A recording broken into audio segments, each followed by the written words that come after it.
الحمد لله رب العالمين. أشهد أن لا إله إلا الله وحده لا شريك له، وأشهد أن محمدا عبده ورسوله. اللهم صل على محمد وعلى آل محمد كما صليت على إبراهيم وعلى آل إبراهيم إنك حميد مجيد. اللهم بارك على محمد وعلى آل محمد كما باركت على إبراهيم وعلى آل إبراهيم إنك حميد مجيد. أما بعد،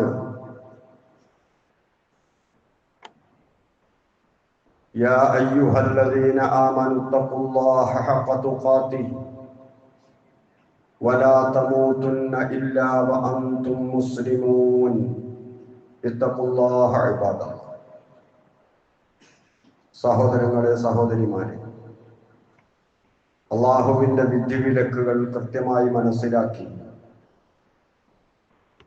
ജീവിതത്തിൽ പകർത്താൻ ശ്രമിക്കണമെന്ന് എന്നെയും നിങ്ങളെയും ഓർമ്മപ്പെടുത്തുന്നു, വസിയ്യത്ത് ചെയ്യുന്നു. അള്ളാഹു അതിന് നമ്മെ അനുഗ്രഹിക്കുമാറാകട്ടെ. ലോകം ഹജ്ജിനുള്ള നല്ല ഒരുക്കത്തിലാണ്.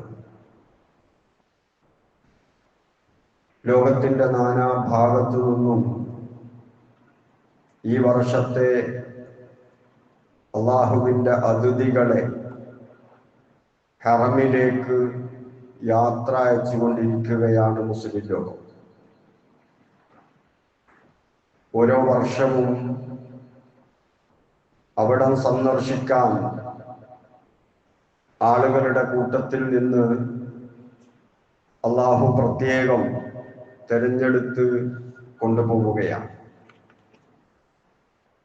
കഅബവും അതിൻ്റെ പരിസര പ്രദേശങ്ങളുമാണ് ഹജ്ജ് ചെയ്യാനുള്ള സ്ഥലം. അതുദ്ദേശിച്ചുകൊണ്ടുള്ള പോക്കാണ് യഥാർത്ഥത്തിൽ ഹജ്ജ്. കഅബ എന്നത് ഒരു കേവല കെട്ടിടമല്ല. കെട്ടിടത്തിന്റെ ഭംഗി കാണാനോ ആ രൂപത്തിലുള്ള ആസ്വാദനത്തിനോ അല്ല അവിടെ പോകുന്നത്. മറിച്ച് അതൊരാദർശത്തിന്റെ പ്രകാശമാണ്. ആ ആദർശം പ്രയോഗവൽക്കരിക്കാനുള്ള ഒരിടമായി അള്ളാഹു നിശ്ചയിച്ചതാണ്. അള്ളാഹു ഇബ്രാഹിം അലൈഹിസ്സലാമിന് കാണിച്ചു കൊടുത്ത സ്ഥലത്ത് ഇബ്രാഹിം അലൈഹിസ്സലാം പുതുക്കിപ്പണിത ഭവനമാണ് കഅബ. അള്ളാഹു ഖുർആനിൽ പറഞ്ഞു, വഇദ് ബവ്വഅനാ ലി ഇബ്രാഹിം മകാനൽ ബൈത്ത്. ആ വീടിന്റെ സ്ഥലം അള്ളാഹു സൗകര്യപ്പെടുത്തി കൊടുത്തു, ഇബ്രാഹിമിന് നിശ്ചയിച്ചു കൊടുത്തു. അങ്ങനെ ഇബ്രാഹിം സ്വന്തം ഇഷ്ടമനുസരിച്ച് ഭൂമിയിൽ എവിടെയെങ്കിലും ഒരു ഗേഹമുണ്ടാക്കാം എന്ന നിലക്കല്ല.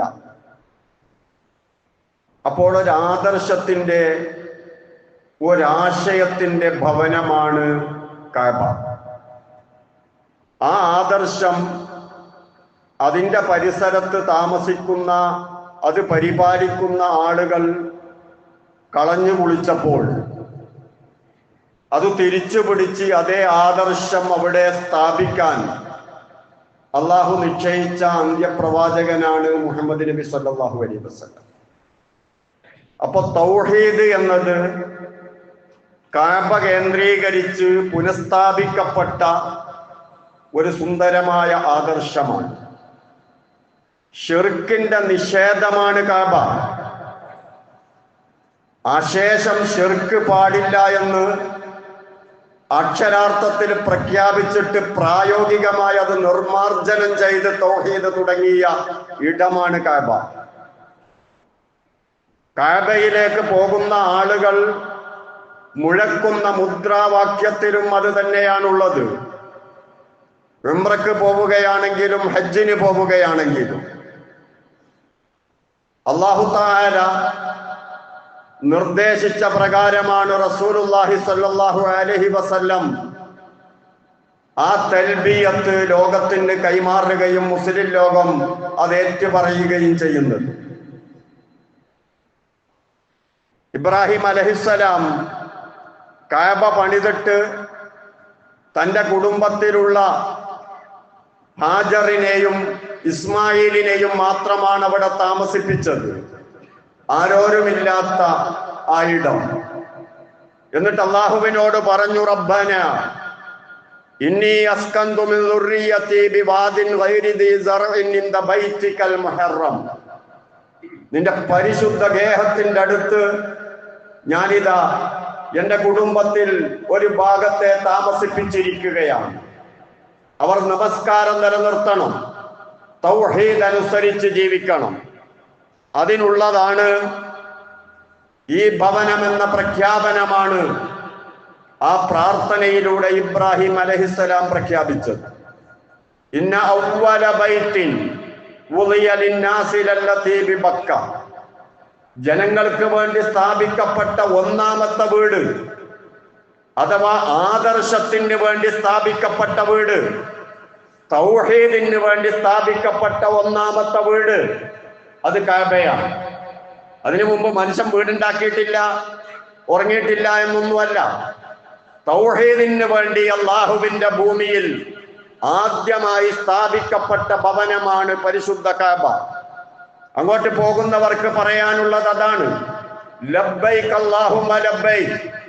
അല്ലാഹുവേ, നിന്റെ വിളിക്കുത്തരം ചെയ്യുന്നവനായിട്ടാണ് ഞാൻ വരുന്നത്. നീ പറഞ്ഞത് അംഗീകരിക്കുന്നവനാണെന്ന് പ്രഖ്യാപിച്ചുകൊണ്ട്, നീ പറഞ്ഞത് നിന്റെ കൽപ്പനകൾ ചെയ്യുന്ന ശരീരവുമായി, നിന്നെ പരിപൂർണമായി അനുസരിക്കുന്ന മനസ്സുമായി, പരിപൂർണമായി നിനക്ക് വിധേയനായിട്ടാണ്, ഉത്തരം ചെയ്തുകൊണ്ടാണ് ഞാൻ ഇങ്ങോട്ട് വരുന്നത്. ലബ്ബൈക ലാ ശരീക ലക ലബ്ബൈക്. ഇല്ല നാഥ, നിനക്കൊരു പങ്കാളിയുമില്ല. ഏത് വിധത്തിൽ പങ്കാളി ഉണ്ടാകാൻ? കാരണം ഇന്നൽ ഹംദ വന്നിഅമത ലക്. മനുഷ്യന്റെ സകല അഭിവൃദ്ധികളും, മനുഷ്യൻ അനുഭവിക്കുന്ന സകല അനുഗ്രഹങ്ങളും, എന്തെല്ലാം സമൃദ്ധികളുണ്ടോ അത് മുഴുവനും, ആ നിഅമത്ത് മുഴുവനും നിന്റെതാ.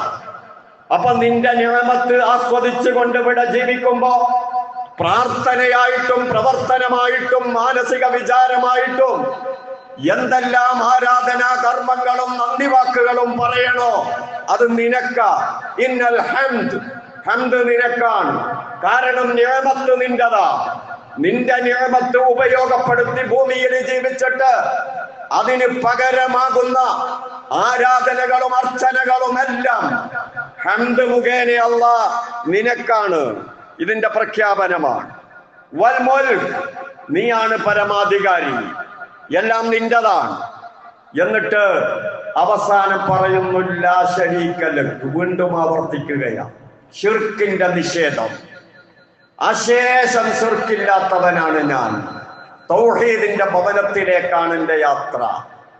നമ്മൾ പോകുന്നില്ലെങ്കിലും 5 നേരം അങ്ങോട്ട് തിരിഞ്ഞു നിൽക്കുന്നു. സുന്നത്ത് നമസ്കാരത്തിൽ ഒരുപാട് തവണ, മലമൂത്ര വിസർജനത്തിന് വരെ ആ കഅബയെ നമ്മൾ ഓർമ്മിക്കുകയാണ്. അങ്ങോട്ടായിക്കൂടാ. ഉറങ്ങാൻ കിടക്കുമ്പോൾ അങ്ങോട്ടാണ്, മയ്യത്ത് കിടത്തുമ്പോൾ, ഖബറിൽ കിടത്തുമ്പോൾ കഅബയിലേക്കാണ്. എന്തുകൊണ്ട്? ഒരു കെട്ടിടം എന്ന നിലക്കല്ല, തൗഹീദിന്റെ സ്ഥാപനമാണത്, ഒരാദർശത്തിന്റെ സ്ഥാപനമാണത്. അതിനുവേണ്ടി ആദ്യമായി നിർമ്മിക്കപ്പെട്ട വീടാണത്. അപ്പോൾ ആ തൗഹീദിൽ കളങ്കമുണ്ടാകാൻ പാടില്ല. അതെന്നും പ്രകാശിച്ചു നിൽക്കുന്നു. നമ്മൾ മനസ്സിലാക്കും, നമ്മൾ തൗഹീദുള്ളവരല്ലേ, മുവഹ്ഹിദുകളല്ലേ, എന്ത് പേടിക്കാനാ? കഅബയിൽ എന്താ സംഭവിച്ചത്? അള്ളാഹുവിന്റെ നിർദ്ദേശപ്രകാരം ഭൂമിയിൽ ആദ്യമായി ഉണ്ടാക്കിയ തൗഹീദി ഭവനത്തിന് വരെ എന്ത് സംഭവിച്ചു നമ്മൾ ആലോചിക്കണം. നൂഹ് നബി അലൈഹിസ്സലാമിന്റെ കാലത്ത് ആ കപ്പലിൽ കൊള്ളാൻ മാത്രമുള്ള മുഅ്മിനീങ്ങൾ മാത്രം ഭൂമിയിൽ അവശേഷിച്ചിട്ട് അവരുടെ മക്കളും മക്കളും പേരക്കുട്ടികളും എന്തായി നമ്മൾ ആലോചിക്കണം. നമ്മുടെ വീട് പെയിന്റ് അടിക്കാറുണ്ട്, കുറച്ച് കഴിയുമ്പോ അതെന്താകും, മാറ്റി പെയിന്റ് അടിക്കണ്ടേ. നമ്മൾ കുളിക്കാറുണ്ട്, ഒരു കുളി മതിയോ? അഴുക്കാകാറില്ലേ? അതുപോലെ അഴുക്കാകുന്ന മലിനമാകുന്ന പല നിലക്കുള്ള പിഴച്ച വിശ്വാസങ്ങളും കയറി വരുന്ന മനസ്സിലാണ് നമ്മൾ തൗഹീദ് ഇട്ടുവച്ചത്. അതുകൊണ്ട് നിരന്തരമായി ഓർമ്മപ്പെടുത്തിക്കൊണ്ടിരിക്കണം തൗഹീദി വിഷയം. അശേഷം ശിർക്കില്ലാതെ മരണപ്പെട്ടെങ്കിൽ മാത്രമേ മഹ്ശറയിൽ രക്ഷപ്പെടാൻ കഴിയുകയുള്ളൂ. ഒരു സഹാബി ചോദിച്ചു റസൂലിനോട്, അള്ളാഹുവിന്റെ റസൂലെ, താങ്കളുടെ ശുപാർശ കൊണ്ട് വിജയം കൈവരിക്കുന്നവരാരാണ്? ആർക്കാ ശുപാർശ കിട്ടുക? റസൂലുള്ളാഹി സ്വല്ലല്ലാഹു അലൈഹി വസല്ലമ പറഞ്ഞു, കളങ്കമില്ലാത്ത ഈമാനോടുകൂടെ ഷഹാദത്ത് കലിമയുടെ അർത്ഥവും ആശയവും അനുസരിച്ച് ജീവിച്ച് മരണപ്പെട്ടു പോകുന്നവർ എന്റെ ശഫാഅത്ത് കൊണ്ട് വിജയിക്കുമെന്ന് മഹാനായ റസൂലുള്ളാഹി സ്വല്ലല്ലാഹു അലൈഹി വസല്ലം. വിജയത്തിന്റെ ഒന്നാമത്തെ മാനദണ്ഡം, മഹ്ശറയിലെത്തിയാൽ ആളുകളെ നരകത്തിലേക്കും സ്വർഗത്തിലേക്കും വേർതിരിക്കുന്നതിന്റെ ഒന്നാമത്തെ മാനദണ്ഡം അത് ശിർക്കാണ്. അതുപോലെ തൗഹീദുമാണ്. തൗഹീദുള്ളവർ സ്വർഗത്തിലേക്ക്, ശിർക്കുള്ളവർ നരകത്തിലേക്ക്. യാതൊരു വ്യത്യാസവും അതിനില്ല, ഒരു വിട്ടുവീഴ്ചയുമില്ല. അല്ലാഹു സുബ്ഹാനഹു വ തആല തൗഹീദ് പഠിപ്പിച്ചു റസൂലുള്ളാഹി സ്വല്ലല്ലാഹു അലൈഹി വസല്ലമയിലൂടെ. അള്ളാഹുവിന്റെ റസൂല് കൃത്യമായി അത് പറഞ്ഞു കൊടുത്തു. പക്ഷേ ആളുകൾ ഇന്നും അത് മനസ്സിലാക്കാതെ ഇങ്ങനെ ജീവിച്ചുകൊണ്ടിരിക്കുകയാണ്. കുറെ തൗഹീദി പ്രവർത്തനങ്ങളും ഇബാദത്തുകളും കാര്യങ്ങളൊക്കെ അങ്ങ് ചെയ്താൽ തൗഹീദ് റെഡിയായി എന്ന് വിചാരിച്ചിങ്ങനെ ജീവിച്ചുകൊണ്ടിരിക്കുകയാണ്. ഇബാദത്തും ആദത്തും വേർതിരിച്ചറിയാത്ത സമൂഹമായി മുസ്ലിം സമൂഹം അതപ്പൊതിച്ചിരിക്കുന്നു.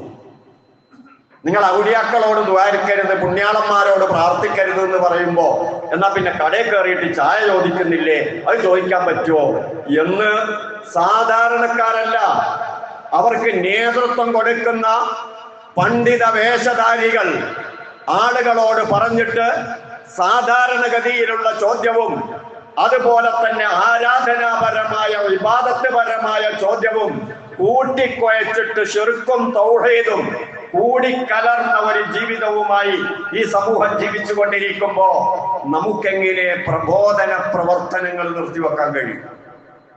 എങ്ങനെ തൗഹീദും ശിർക്കും പറയാതിരിക്കാൻ കഴിയും? എന്താണ് തൗഹീദ്? എന്താണ് ഇബാദത്ത്? എന്താണ് ആദത്ത്? ആദത്ത് എന്ന് പറഞ്ഞാല് സാധാരണഗതിയിൽ മനുഷ്യൻ ചെയ്യുന്ന പ്രവർത്തനങ്ങൾ. ഒരു സ്ഥാപനത്തിൽ ജോലിയാണ്, മുസ്ലിമുണ്ട് അമുസ്ലിമുണ്ട്, ഒരേ ജോലിയാണ്, ഒരേ ശമ്പളാണ്. ആ ജോലി ചെയ്തത് കൊണ്ട് മുസ്ലിം സ്വർഗത്തിലോ അമുസ്ലിം നരകത്തിലോ പോകുന്ന ശിർക്കും തൗഹീദും ആകുന്നില്ല. കാരണം അത് ആദത്താണ്, സാധാരണഗതിയിൽ എല്ലാവരും ചെയ്യുന്ന പ്രവർത്തനങ്ങളാണ്. എന്നാൽ അത് ഇബാദത്തായി മാറുന്നത്, മനുഷ്യന്റെ പ്രവർത്തനങ്ങൾ ഇബാദത്തായി മാറുന്നത് അതിൽ പ്രാർത്ഥനയുണ്ടാകുമ്പോഴാണെന്ന് റസൂൽ. എനിക്കൊരു നിർവചനത്തിന്റെ ആവശ്യമില്ല, അള്ളാന്റെ റസൂല് തന്നെ നിർവചനം പറഞ്ഞ സ്ഥിതിക്ക് ഒരു പ്രവൃത്തി, ആ പ്രവൃത്തിയിൽ പ്രാർത്ഥനയുണ്ട്, അള്ളാഹുവിനോടുള്ള പ്രാർത്ഥനയുണ്ട്, അത് തൗഹീദാണ്. അള്ളാഹു അല്ലാത്തവരോടുള്ള പ്രാർത്ഥനയുണ്ട്, അത് ശിർക്കാണ്. പ്രാർത്ഥന കൊണ്ടാണ് തൗഹീദും ശിർക്കും വേർതിരിയുന്നത്. അള്ളാഹുവോട് പ്രാർത്ഥനയുള്ള പ്രവൃത്തി എന്തോ അത് തൗഹീദ്, അള്ളാഹു അല്ലാത്തവരോട് പ്രാർത്ഥനയുള്ള പ്രവൃത്തി എന്തോ അത് ശിർക്ക്. എത്ര എളുപ്പമുണ്ട് മനസ്സിലാക്കാൻ. ഒരു ഖബറിന്റെ അടുത്ത് പോയവിടെ നിന്നു, പോയി നിന്നത് കൊണ്ട് മുശ്രിക്കാകുന്നില്ല, മുവഹ്ഹിദുമാകുന്നില്ല. ആ ഖബറിന്റെ അടുത്ത് പോയി നിന്നിട്ട് അള്ളാഹുവിനോട് പ്രാർത്ഥിച്ചു. നിന്ന വ്യക്തിക്കും ഖബറാളിക്കും വേണ്ടി അള്ളാഹുവിനോട് പ്രാർത്ഥിച്ചു, അവൻ മുവഹ്ഹിദായി. മറ്റവൻ കബറാളിയോട് പ്രാർത്ഥിച്ചു, പ്രാർത്ഥന അള്ളാഹിനോടല്ല, അവൻ മറ്റതുമായി. അവ പ്രാർത്ഥനയാണ് വിഷയം. പ്രവർത്തനത്തിൽ പ്രാർത്ഥന കലരുകയും ആ പ്രാർത്ഥന അള്ളാഹു അല്ലാത്തവരോടാവുകയും ചെയ്താൽ ശിർക്ക് വന്നു. ഇത് കൃത്യമായി മനസ്സിലാക്കാൻ വേണ്ടി റസൂലുള്ളാഹി അദ്ദുആഉ ഹുവൽ ഇബാദ, അദ്ദുആഉ മുഖുൽ ഇബാദ എന്നൊക്കെ ഒരുപാട് തവണ സഹാബാക്കളെ പറഞ്ഞു പഠിപ്പിച്ചിട്ട് അവര് ലോകത്തിനതിങ്ങനെ കൈമാറിക്കൊണ്ടിരിക്കുകയാണ്. എന്നിട്ടും ആളുകളെ തെറ്റിദ്ധരിപ്പിച്ചു കൊണ്ടിരിക്കും. അള്ളാഹു കൊടുത്ത കഴിവിൽ നിന്നാണ് ചോദിക്കുന്നത്, ഞങ്ങൾ ശുപാർശക്കാണ് ആവശ്യപ്പെടുന്നത് എന്നൊക്കെ പല ന്യായീകരണങ്ങളും പറഞ്ഞ് ഏതെങ്കിലും വിധത്തിൽ അല്ലാത്തവരോട് ദ്വാരിക്കണം. അതിനു വേണ്ടിയുള്ള തത്രപ്പാട്. കാരണം അങ്ങനെ ആളുകളെ കൊണ്ട് ചെയ്യിപ്പിച്ചെങ്കിൽ മാത്രമേ ഇവർക്ക് ജീവിക്കാനുള്ള വരുമാനം ലഭിക്കുകയുള്ളൂ എന്ന വിധത്തിലാണ് കാര്യങ്ങൾ പോയിക്കൊണ്ടിരിക്കുന്നത്. ചൂഷണം ചെയ്യാൻ കഴിയണമെങ്കിൽ ശിർക്ക് ചെയ്യാൻ മനുഷ്യൻ തയ്യാറാകണം.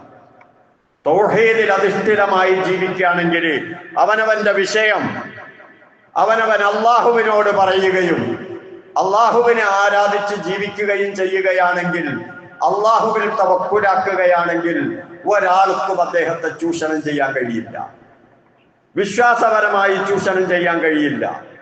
അതുകൊണ്ട് ചൂഷണം ചെയ്യാൻ വേണ്ടിയാണ് ആളുകളെ ഈ രൂപത്തിലൊക്കെ ആക്കി തീർക്കുന്നത്. പരിശുദ്ധ കഅബ, ആ കഅബയിൽ നടക്കേണ്ട പ്രവർത്തനം തൗഹീദാണ്. കാരണം ഇബ്രാഹിം അതിന് പണിതതാണ്. അവിടെ നടക്കേണ്ട മറ്റൊരു പ്രവർത്തനം, അവിടെ വരുന്ന വരുമാനങ്ങളൊക്കെ ആ നാട്ടിലുള്ള പാവങ്ങൾക്ക് കൊടുത്തിട്ട് അവരെയൊക്കെ ഒരു സാമ്പത്തികമായുള്ള ഭദ്രത അവർക്ക് കൂടി ഉണ്ടാക്കി കൊടുക്കുക എന്നതുകൂടിയാണ്. ഇത് രണ്ടും കളഞ്ഞു കുളിച്ചു അതിന്റെ പരിപാലകന്മാരായ ആളുകൾ, പ്രധാനമായി അബൂലഹബും അതുപോലുള്ള ആളുകൾ. അപ്പൊ അവരുടെ കയ്യിൽ നിന്ന് ആ ഭരണം പിടിച്ചു വാങ്ങിയിട്ട് റസൂലിനെ ഏൽപ്പിക്കണം. എന്നിട്ട് അവിടെ തൗഹീദ് പുനഃസ്ഥാപിക്കണം, ശിർക്ക് നിർമാർജനം ചെയ്യണം. അതിനുവേണ്ടിയാ റസൂലുള്ളാഹി സ്വല്ലല്ലാഹു അലൈഹി വസല്ലമയെ അല്ലാഹു തആല നിയോഗിച്ചത്. അത് റസൂലിലൂടെ സാധ്യമായി. എന്നിട്ട് അള്ളാഹുവിന്റെ റസൂല് പറഞ്ഞു, ഇതാ ഞാനിത് നിങ്ങളെ ഏൽപ്പിക്കുകയാണ്, ഇതിന്റെ പ്രവർത്തനങ്ങൾ, തുടർ പ്രവർത്തനങ്ങൾ നിങ്ങളെ ഏൽപ്പിക്കുകയാണ്. അത് ഏറ്റെടുത്തവരാണ് സഹാബത്ത്, അത് ഏറ്റെടുത്തവരാണ് മുസ്ലിം ലോകം. ചെറിയ ഉറുമ്പ് അരിച്ചു കയറുന്നത് പോലെ ഈ നിർമാർജനം ചെയ്യപ്പെട്ട ശിർക്ക് നിങ്ങളിലേക്ക് വരും, കരുതിയിരുന്നോളണം. ആ ശേഷം ശിർക്കുണ്ടെങ്കിൽ ഇല്ല, സ്വർഗത്തിൽ പോകാൻ കഴിയില്ല എന്ന് പറഞ്ഞു പഠിപ്പിച്ചു മഹാനായ റസൂലുള്ളാഹി സ്വല്ലല്ലാഹു അലൈഹി വസല്ലം. അതുകൊണ്ട് മറ്റു ഇബാദത്തുകളൊക്കെ കുറവാണെങ്കിലും തൗഹീദിന്റെ കാര്യത്തിൽ യാതൊരുവിധ വിട്ടുവീഴ്ചയും നമ്മുടെ ഭാഗത്തു നിന്നുണ്ടാകാൻ പാടില്ല, കുടുംബത്തിലുണ്ടാകാൻ പാടില്ല. ആ വിഷയത്തിൽ പരിപൂർണ മാർക്ക് 100% കിട്ടിയിട്ടേ നമ്മൾ മരണപ്പെട്ടു പോകാവൂ. അതിന്റെ പേരാണ്, അതിനു വേണ്ടിയാണ് നമ്മൾ പ്രാർത്ഥിക്കുന്നത്, തവഫനി മുസ്ലിമൻ വഅൽഹിഖ്നി ബിസ്സാലിഹീൻ. മുസ്ലിമായി മരിക്കണം, മുവഹ്ഹിദായി മരിക്കണം, ഈമാനോടുകൂടി മരിക്കണം. അള്ളാഹുവിന്റെ അനുഗ്രഹങ്ങൾ ഉപയോഗപ്പെടുത്തിയിട്ട് അതിന് പകരം പറയുന്ന മുഴുവൻ നന്ദികളും, മുഴുവൻ ആരാധനകളും, മുഴുവൻ പ്രാർത്ഥനകളും അത് അള്ളാഹുവിനോട് മാത്രമാകണം. ആ ഉറച്ച വിശ്വാസത്തോടെ, ആ പ്രവർത്തനത്തോടെ നമ്മൾ മരണപ്പെട്ടു പോവുകയാണെങ്കിൽ നമുക്ക് രക്ഷപ്പെടാൻ കഴിയും. ഇവിടെ തൗഹീദ് അംഗീകരിക്കുന്നവരാണ് ഒരർത്ഥത്തിൽ ലോകത്തുള്ള മുഴുവൻ ആളുകൾ. ഇമാം റാസി അദ്ദേഹത്തിന്റെ തഫ്സീറിൽ പറയുന്നുണ്ട്, ലോകത്തിന്റെ സൃഷ്ടാവ്, അതുപോലെ തന്നെ അള്ളാഹുവിന്റെ അറിവ്, അവന്റെ കഴിവ്, അവൻ സൃഷ്ടാവാണ് എന്ന വിഷയം, ഈ വിഷയത്തിലൊന്നും അള്ളാഹുവിനോടൊപ്പം പങ്കു ചേർക്കുന്ന ഒരു മുശ്രിക്കും ലോകത്തില്ല. എല്ലാ മുശ്രിക്കും അംഗീകരിക്കുന്ന സംഗതിയാണ്. അള്ളാഹുവാണ് സൃഷ്ടാവ്. അവന്റെ കഴിവ് പോലെ മറ്റാർക്കും കഴിവില്ല. അവന്റെ അറിവ് പോലെ മറ്റാർക്കും അറിവില്ല. അറിവിന്റെ, ഹിക്മത്തിന്റെ, കഴിവിന്റെ, സൃഷ്ടിപ്പിന്റെ വിഷയത്തിലൊക്കെ അള്ളാഹ് ഏകനാണ്. പിന്നെ ഏത് വിഷയത്തിലാണ് പ്രശ്നം? അതുകൊണ്ടാണ് അല്ലാഹു തആല ഖുർആനിൽ മഅല്ലാ എന്ന ഒരു പ്രയോഗം പ്രാർത്ഥനയുടെ ഭാഗം പറയുന്ന സമയത്ത് പറഞ്ഞു. വലാ തദ്ഉ മഅല്ലാഹി അഹദ. ആ അള്ളാഹിനോടൊപ്പം വേറൊരാളോട് നീ പ്രാർത്ഥിക്കരുത്. പ്രാർത്ഥനയിൽ തെറ്റിപ്പോവുക. മറ്റ് വിഷയങ്ങളിലൊക്കെ അള്ളാഹുവിനെ അംഗീകരിക്കുക, പ്രാർത്ഥനയിൽ തെറ്റിപ്പോവുക, അള്ളാഹുവിന്റെ കൂടെ വേറെ ആളോട് പ്രാർത്ഥിക്കുക. അതുകൊണ്ട് അള്ളാഹ് പറഞ്ഞത് വമാ യുഅ്മിനു അക്സറുഹും ബില്ലാഹി ഇല്ലാ വഹും മുശ്രികൂൻ. അധികം ആളുകളും അള്ളാഹനെ വിശ്വസിക്കുന്നത് ശിർക്കോട് കൂടിയാണ്. അള്ളാഹുവിന്റെ കഴിവിന്റെയും സൃഷ്ടിപ്പിന്റെയും കാര്യത്തിലൊക്കെ അള്ളാഹനെ വിശ്വസിക്കും. പക്ഷേ ആരാധനകൾ മറ്റുള്ള ആളുകൾക്ക് അർപ്പിച്ചുകൊണ്ട് അവര് ശിർക്കും ചെയ്യും. അപ്പൊ അള്ളാഹുവിനെ സംബന്ധിച്ച് ഒരു തരം വിശ്വാസമുണ്ട്, വേണ്ടപ്പെട്ട വിശ്വാസമില്ല. തൗഹീദ് കൃത്യമായി പറയുന്ന സമയത്ത് അതിന് വിരുദ്ധമായി കാര്യങ്ങൾ കൈകാര്യം ചെയ്യുന്ന ആളുകൾ സാധാരണ പറയാറുള്ളത് ഇത് ഞങ്ങളുടെ പിതാക്കന്മാരൊക്കെ ചെയ്തതാണ്. അപ്പൊ അവരുടെ ന്യായവും അവരുടെ തെളിവും പാരമ്പര്യമാണ്, അവരുടെ പാരമ്പര്യം. അല്ലാഹു തആല തന്നെ പറയുന്നുണ്ട്, വഖാലു, പ്രബോധിതരായ ആളുകൾ മറുപടി പറയുന്നു, അജ്ഇതനാ ലിനഅബുദല്ലാഹ വഹ്ദ. നീ എന്താണ് ഈ പറയുന്നത്? അള്ളാഹനെ മാത്രം ആരാധിക്കുകയോ? അതുമായിട്ടാണോ നീ വന്നത്? പ്രവാചകന്മാരോട് പ്രബോധിതരായ ആളുകൾ ചോദിച്ചതാണ്. ഞങ്ങളുടെ പിതാക്കൾ ആരാധിച്ചതിനെയൊക്കെ ഒഴിവാക്കണമെന്നാണോ നീ പറയുന്നത്? നീ എന്ത് വർത്താനാണ് ഈ പറയുന്നത്? അപ്പൊ അവരുടെ പ്രശ്നം, പിതാക്കൾ ആരാധിച്ചു വന്ന വസ്തുക്കളെ ആരാധിക്കണം, പിതാക്കൾ പ്രാർത്ഥിക്കാറുണ്ടായിരുന്ന വസ്തുക്കളോടും വ്യക്തികളോടും പ്രാർത്ഥിക്കണം. ആരാധ്യൻ പലതുമാകാം, പക്ഷെ സൃഷ്ടാവും കഴിവുള്ളവനും ഒക്കെ അള്ളാഹു മാത്രമാണ് എന്ന് വിശ്വസിക്കണം. അപ്പോ ഈ ഒരു തരത്തിലുള്ള ഈമാനും അതുപോലെ തൗഹീദ് ഉലൂഹിയ്യയിലുള്ള ശിർക്കും കൂടിക്കലർന്നുകൊണ്ടാണ് മുശ്രിക്ക് ജീവിക്കുന്നത് എന്ന് വ്യക്തമായി ഖുർആനിൽ അല്ലാഹു തആല പല സ്ഥലങ്ങളിലായി പറഞ്ഞു തരികയാണ്. വിഷയം ഉലൂഹിയ്യത്ത് തന്നെയാണ്. ഇലാഹ് അല്ലാഹു മാത്രമാണ് എന്ന് അംഗീകരിക്കുന്നിടത്ത് തന്നെയാണ് ഏറ്റവും വലിയ കാതലായ ഈമാനിന്റെ വശം. അതുകൊണ്ട് അശേഷം ശിർക്കില്ലാതെ ജീവിക്കാൻ പരമാവധി ശ്രമിക്കുകയും നിരന്തരമായി വസിയ്യത്ത് ചെയ്യുകയും കുട്ടികളെ ബോധവൽക്കരിക്കുകയും കുടുംബത്തോട് പറഞ്ഞുകൊണ്ടിരിക്കുകയും നമ്മുടെ സുഹൃത്ത് വലയങ്ങളിലുള്ള ആളുകളോടൊക്കെ അവരെ നരകത്തിൽ നിന്ന് മോചിപ്പിക്കാൻ, ഈ മാരകമായ ശിർക്കിൽ നിന്ന് രക്ഷപ്പെടണമെന്ന ഉത്ബോധനം നടത്തിക്കൊണ്ടിരിക്കുകയും ചെയ്യുക. അല്ലാഹു തൗഫീഖ് നൽകുമാറാകട്ടെ. അഖൂലു ഖൗലി ഹാദാ വഅസ്തഗ്ഫിറുല്ലാഹൽ അലീമ ലി വലക്കും വഅസ്തഗ്ഫിഹി അന്നി വഅൻകും വഅൻ ജമീഇൽ മുസ്ലിമീന വൽ മുഅ്മിനീന അജ്മഈന ഫസ്തഗ്ഫിറൂ ഇന്നഹു ഹുവൽ ഗഫൂറുർ റഹീം.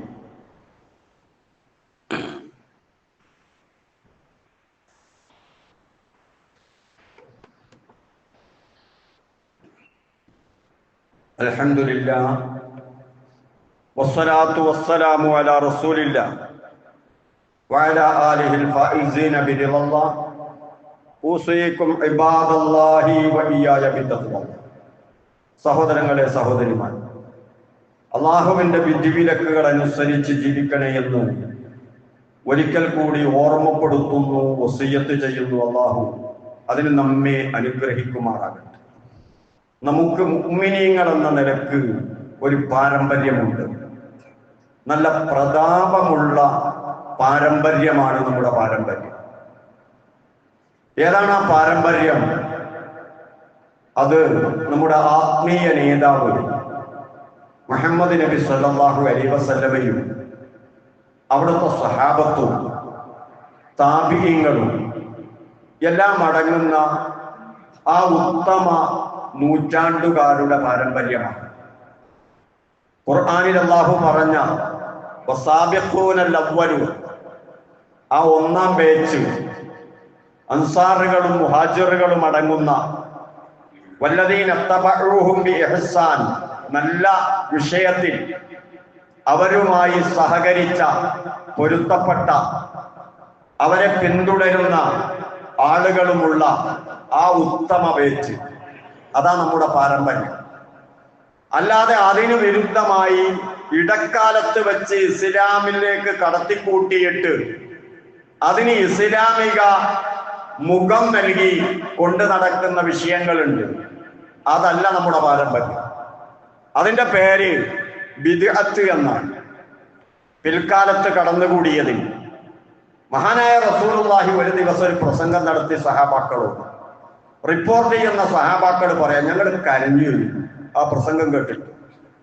ആ പ്രസംഗത്തിലുള്ള ഒരു ഭാഗം ഹദീസിന്റെ ഗ്രന്ഥങ്ങളിൽ കാണാം. അള്ളാഹുവിന്റെ റസൂല് അതിശക്തമായ ഒരു വസിയത്ത് ചെയ്യാവരോട്, ഊസീക്കും ബിത്തഖ്വല്ലാഹ്, നിങ്ങൾ അള്ളാഹിനെ സൂക്ഷിച്ച് ജീവിച്ചോളണം, അത് ഞാൻ നിങ്ങളോട് വസിയത്ത് ചെയ്യും. വസ്സംഇ വത്താഅ, അതുപോലെ നിങ്ങൾക്ക് നേതൃത്വം കൊടുക്കുന്നത് ആരാണെങ്കിലും ആ നേതൃത്വത്തെ അനുസരിച്ച് നിങ്ങൾ ജീവിക്കണം. വൈൻ അബ്ദുൻ ഹബിഷിയും, അതൊരു നീഗ്രോ വർഗക്കാരനാണെങ്കിൽ പോലും അവന്റെ വർഗം മോശാണ്, വർണ്ണം മോശാണ് എന്നൊക്കെ പറഞ്ഞിട്ട് നിങ്ങൾ കുഴപ്പമുണ്ടാക്കരുത്. ഫഇന്നഹു മൻ യഈശ് മിൻകും, നിങ്ങളുടെ കൂട്ടത്തിൽ നിന്ന് ആരെങ്കിലും ജീവിക്കുകയാണെങ്കിൽ യറ ഇഖ്തിലാഫൻ കസീറ, ഒരുപാട് ഭിന്നാഭിപ്രായങ്ങൾ കാണാം. മതത്തിന്റെ പേരിൽ എന്തൊക്കെയോ അഭിപ്രായങ്ങൾ കാണാം. വഇയ്യാകും വമുഹ്ദസാത്തിൽ ഉമൂർ, അങ്ങനെ കാണുമ്പോൾ നിങ്ങൾ സൂക്ഷിക്കേണ്ടത് പിന്നീട് ഇസ്ലാമിലേക്ക് കടത്തിക്കൂട്ടിയ വിഷയങ്ങളെയാണ്. അത് അംഗീകരിക്കരുത്. നിങ്ങൾ എന്ത് ചെയ്യണം?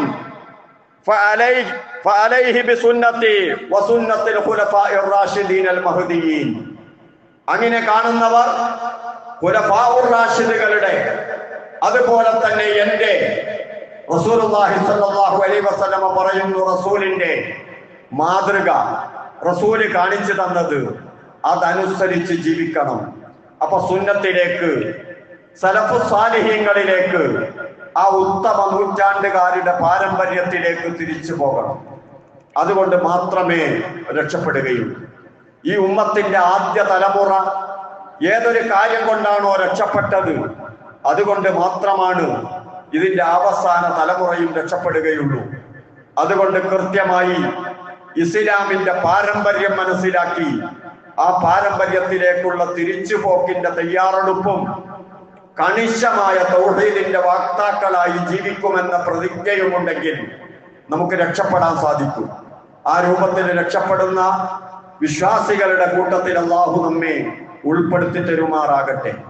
കറകളഞ്ഞ തൗഹീദ് കൊണ്ടു നടക്കാൻ, ശിർക്കിൽ നിന്ന് പൂർണ്ണമായി രക്ഷപ്പെടാൻ അല്ലാഹു നമ്മെ അനുഗ്രഹിക്കുമാറാകട്ടെ. അല്ലാഹുവേ, മുസ്ലിമായി ജീവിക്കാൻ, ഈമാനോടുകൂടി മരണപ്പെടാൻ തൗഫീഖ് നൽകണേ റഹ്മാനേ. അല്ലാഹുവേ, തൗഹീദിന്റെ വിരുദ്ധമായ വല്ല പ്രവർത്തികളും, വല്ല വാക്കുകളും, വല്ല വിചാരങ്ങളും, വല്ല സ്വഭാവവും ഞങ്ങളിലുണ്ടെങ്കിൽ അതെല്ലാം തിരിച്ചറിഞ്ഞ് തിരുത്താൻ തൗഫീഖ് നൽകണേ റഹ്മാനേ. അല്ലാഹുവേ, തൗഹീദിന്റെ മുന്നണി പോരാളികളായ മുൻഗാമികളോടൊപ്പം സ്വർഗത്തിൽ ഒരുമിച്ച് കൂടാൻ അനുഗ്രഹിക്കണേ റഹ്മാനേ. കുടുംബസമേതം സ്വർഗാവകാശികളാക്കി തരണേ റഹ്മാനേ. നരകത്തിൽ നിന്ന് പൂർണ്ണമായി രക്ഷപ്പെടുത്തണേ റഹ്മാനേ. ഞങ്ങളെയും ഞങ്ങൾക്ക് വേണ്ടപ്പെട്ടവരെയും കുടുംബാംഗങ്ങളെയും സുഹൃത്തുക്കളെയും എല്ലാം നരകശിക്ഷയിൽ നിന്ന് രക്ഷപ്പെടുത്തി തരണേ റഹ്മാനേ. തൗഹീദിന് വേണ്ടി പ്രവർത്തിക്കാനുള്ള മനസ്സ് നൽകി അനുഗ്രഹിക്കണേ റഹ്മാനേ. അതിനുള്ള സമയവും ആരോഗ്യവും സംതൃപ്തിയും നൽകി അനുഗ്രഹിക്കണേ റഹ്മാനേ. തൗഹീദിന് വേണ്ടി പ്രവർത്തിക്കുന്ന ആളുകളായി അംഗീകരിക്കണേ റഹ്മാനേ. അല്ലാഹുവേ, ദഅവാ പ്രവർത്തന മേഖലയിലുള്ള എല്ലാ തടസ്സങ്ങളും നീക്കിത്തരണേ റഹ്മാനേ. اللهم اغفر للمؤمنين والمؤمنات والمسلمين والمسلمات الأحياء منهم والأموات. ربنا آتنا في الدنيا حسنة وفي الآخرة حسنة وقنا عذاب النار ربنا تقبل منا إنك أنت السميع العليم وتب علينا إنك أنت التواب الرحيم آمين برحمتك يا أرحم الراحمين.